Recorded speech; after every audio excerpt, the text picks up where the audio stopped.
রাজার ঘুম পাড়ানোর গল্প উজ্জ্বল কুমার দাসের লেখা। এক যে ছিল রাজা। এই রাজার শখ ছিল গল্প শোনার।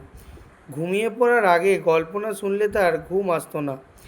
একদিন মন্ত্রীকে বলেন, গল্প শোনাও, তুমি না পারলে গল্প বলার লোক জোগাড় করো। মন্ত্রীও যার সঙ্গে দেখা হয় তাকেই রাজার কাছে ধরে এনে গল্প বলতে আদেশ করেন। রাজা বলে কথা, গল্প না শুনতে পেলে হয়তো ফস করে বলবেন, গদ্দার নেব, কোতল করব, ডাকো কোটালকে।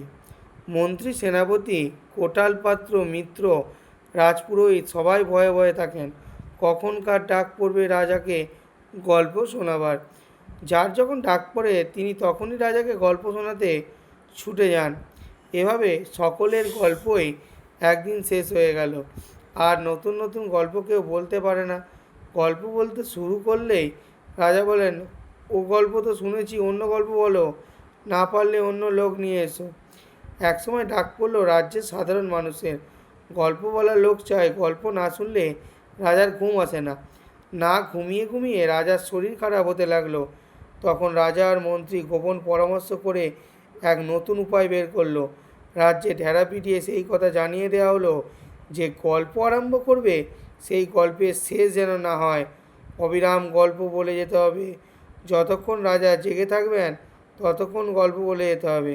রাজা ঘুমিয়ে পড়লে সে অর্ধেক রাজত্ব পাবে, আর রাজা ঘুমোবার আগে গল্প শেষ হয়ে গেলে তার গদ্দান যাবে। রাজত্বের লোভে দু একজন আসতে শুরু করলো, কিন্তু তাদের গদ্দান যেতেই ভয়ে আর কেউ আসতে চাইল না। গল্প বলতে গিয়ে যদি মরে যেতে হয় তার চেয়ে না যাওয়াই ভালো। এদিকে গল্পের অভাবে রাজার অবস্থা খারাপ হতে লাগলো। ঘুম না হওয়ায় পাগলের মতো হয়ে যাচ্ছেন রাজা। নিজের মাথায় চুল নিজেই ছিঁড়ছেন, পায়চারি করতে করতে বক বক করছেন। মন্ত্রী সেনাপতিরা ভেবে পাচ্ছেন না কি করবেন। রাজবৈদ্যদের চিকিৎসাতেও কোনো ফল লাভ হলো না। কিন্তু কী উপায়? হঠাৎ একদিন ঠিক দুপুরবেলা একটা লোক রাজবাড়িতে এসে মন্ত্রীর সঙ্গে দেখা করতে চাইল। গায়ে তালিমারা জামা আর শতচ্ছিন্ন পরনের কাপড়, মাথার চুল উস্কো খুস্কো আর একমুখ দাড়ি গোঁফ। মন্ত্রীর কাছে লোকটাকে আনতেই সে বলল, আমি রাজাকে গল্প শোনাতে এসেছি। মন্ত্রী বললেন, গল্প বলার শেষ পরিণতি কী হবে জানো তো? লোকটা বলল, জানি হুজুর, গল্প শেষ হতেই গদ্দান যাবে, আর রাজাকে ঘুম পাড়াতে পারলে অর্ধেক রাজত্ব পাবো।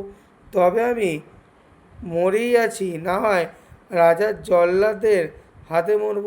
মন্ত্রী লোকটাকে রাজার কাছে নিয়ে গিয়ে বললেন, আপনাকে গল্প শোনাবার জন্য এই লোকটি এসেছে। রাজা বললেন, বেশ, এখনই তোমার গল্প শুরু করো, কিন্তু গল্প যেন শেষ না হয়। গল্প শেষ হলেই আমি তোমার মাথা কাটবো এই তরোয়াল দিয়ে বলে কোমরের তরোয়ালটি দেখালেন। রাজা তার মখমলের গদিয়াটা বসার জায়গায় বসে পড়লেন গল্প শুনতে। লোকটি গল্প শোনাতে শুরু করলো। ক্লান্ত জীর্ণ রাজা বেশ আয়েসি ভঙ্গিতে বসে বসে বললেন, বলো তোমার গল্প। হুজুর, এক দেশের এক গৃহস্থ বাড়িতে ছিল একদল পায়রা। বেশ সম্পন্ন ঘর বেশ সম্পন্ন ঘর, বড় বড় ধানের গোলা, ক্ষেতের ডাল, গম, তিল, সর্ষে, কোনো কিছুই অভাব ছিল না। তো সেই গৃহস্থের ঘরে পায়রার দল বেশ সুখেই থাকতো।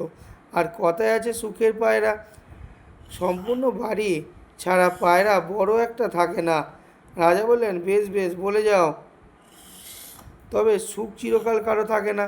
সেই গৃহস্থ বাড়ির অবস্থাও আস্তে আস্তে খারাপ হতে থাকলো। গোলায় আর ঠিকঠাক ধান ওঠে না, খেতে আর ঠিকঠাক ফসল ফলে না।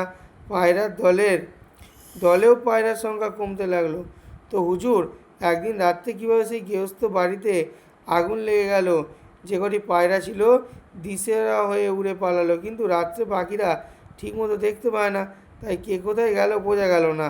একটা পায়রা একেবারেই দলছাড়া হয়ে গেল। সে শুধু উড়ে যেতে লাগলো। কোথায় যাচ্ছে, কোন দিকে যাচ্ছে কিছুই যায় না, শুধু উড়ে যাচ্ছে। উড়তে উড়তে সকাল হলো, বেলা হলো, দুপুর হলো, সে শুধু উড়েই যাচ্ছে।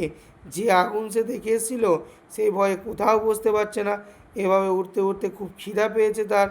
খিদের জন্যই এবার তার মনে হয় কোথাও নেমে কিছু খাওয়া দরকার। কিন্তু নিচের চেয়ে দেখলে ধুধু মাঠ, ফসল নেই কোথাও, লোক বসতিও কোথাও নেই। তাই সে আরও জোরে উড়ে যেতে লাগলো। তারপর দেখতে পেল একটা খাদ্যের গুদাম, তবে কোনো লোক নেই। সেখানে সে নেমে দেখলো কয়েক হাজার বস্তা গম আছে সেখানে, কিছু গম এধার ওধার ছড়ানো। সেটুক ধরে একদানা গম মুখে তুললো। বেশ বেশ, তারপর বললি রাজামশাই, তবে বেশ ঘুম জড়ানো শান্ত কণ্ঠস্বর। হুজুর, তারপর এক দানা, তারপর আর এক দানা, তারপর আর এক দানা। থামলে কেন? না হুজুর, তারপর এক দানা, তারপর তারপর আহ, তোমার পায়রা কি শুধু এক দানা করেই খাবে নাকি? হ্যাঁ হুজুর, পায়রারা একবারে একটি দানাই তো খেতে পারে। ও, তারপর? বেশ বড়সড় একটা হাই তুললেন রাজা। তারপর আর এক দানা। আর হুজুর, কত হাজার বস্তা আছে সেখানে, আর কত দানা গম, তার খেতে সময় মতো লাগবেই। তারপর আর এক দানা। লোকটা চোখে চেয়ে দেখলো রাজা গভীর নিদ্রায় মগ্ন, তার নাক ডাকা শুরু হয়ে গেছে।